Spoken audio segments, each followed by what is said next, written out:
Hindu sentiment को वोटों में तब्दील करना यह भारतीय जनता पार्टी की कोर कॉम्पिटेंसी है। वैसे यह पार्टी सोशल इंजीनियरिंग की भी माहिर है, जिसकी कभी शुरुआत के.एन. गोविंदाचार्य ने 90 के दशक में किया था, जिसके फैन तत्कालीन प्रधानमंत्री वीपी सिंह भी रहे।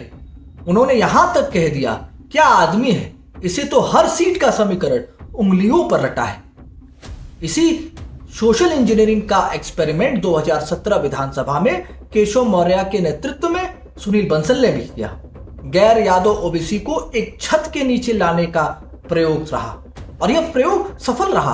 अप्रत्याशित जीत, भाजपा 325 सीट जीतकर यूपी में आई। इसी समीकरण ने सारे विपक्ष को ध्वस्त कर दिया। कांग्रेस और समाजवादी पार्टी ने 2014 लोकसभा और 2017 विधानसभा परिणाम के बाद अपनी धारा से विपरीत जाकर हिंदू कार्ड खेलने का प्रयास किया। जनेऊ दिखाए, मंदिर दौरे किए, चंदन लगाया, हिंदू आस्था के प्रति समर्पण दिखाया। लेकिन 2019 लोकसभा और 2022 विधान चुनाव में फिर से कांग्रेस और सपा को मुंह की खानी पड़ी। अब तक का सबसे मजबूत गठबंधन सपा बसपा धराशायी हो गया। भाजपा की हिंदुत्व पिच पर खेलना मुश्किल था। बीजेपी फिर से जीतकर वापस आई।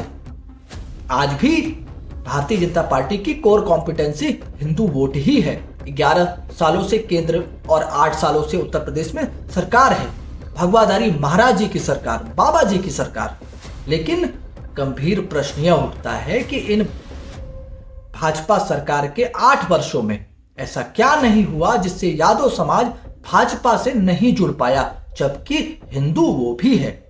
2017 से पहले यह माना जा सकता था कि यादव सभी जातियों की तरह ही वो भी अपने जाति का नेता चुन रहे थे, पर आज 2025 में जहां यादव के वंशज का मुद्दा कृष्ण जन्मभूमि भी भाजपा के पाले में है, फिर भी बामुश्किल 1 से 2% ही समाज भाजपा से जुड़ पाई है। यूं है कुछ नहीं जुड़ पाई।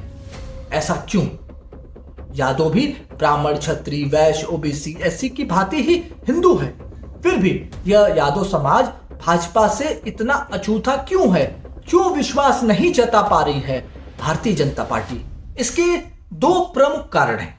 पहला कि मुलायम सिंह यादव ने सरकारों में रहते अपने समाज के लोगों को सामाजिक, आर्थिक, राजनीतिक और शैक्षणिक रूप से बहुत मजबूत किया। नौकरियां दी, ठेकेदारी दी, काम दिया, व्यापार दिया, धन दिया, पद दिया, टिकट दिया, ताकत दिया, और इतना ताकत दिया कि ओबीसी में सबसे मजबूत जाति बनकर यादव बिरादरी निकल कर आई। दूसरा कि भाजपा ने यादव समाज में नेतृत्व डेवलप नहीं कर पाई। जाति के छत्र मजबूती से सपा के साथ इंटैक्ट रहे। सैकड़ों की संख्या में यादव संगठन प्रदेश में है, लेकिन एक भी संगठन सपा छोड़कर किसी अन्य दल के समर्थन में नहीं खड़ा है। अन्य जाति के सारे संगठन बटे मिलेंगे।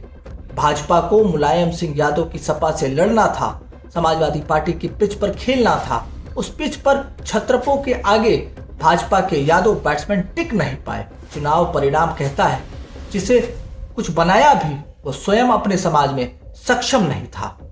इससे इतर भारतीय जनता पार्टी को यह भी आकलन करना चाहिए कि यादव समाज को सरकारों में, संगठन में भागीदारी देने के बाद भी आज भी चुनाव में समीकरण सेट करते समय गैर यादव ओबीसी की चर्चा करती है।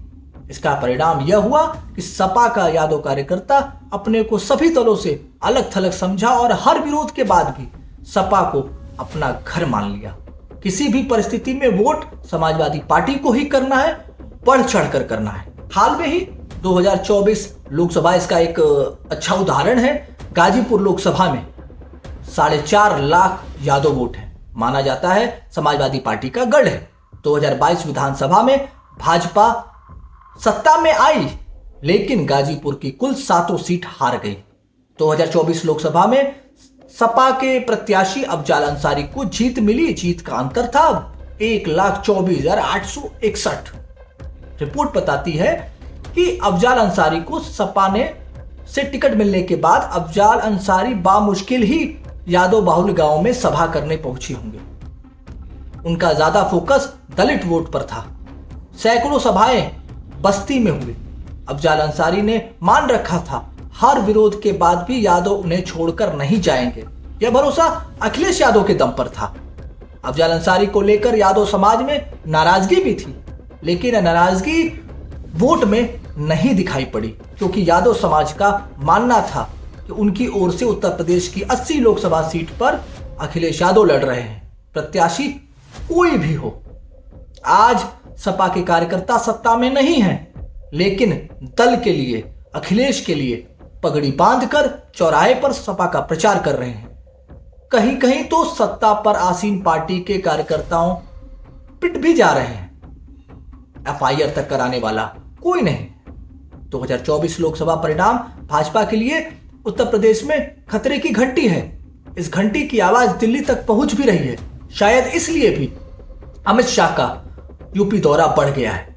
अमित शाह वोटों के गणित को समझते हैं।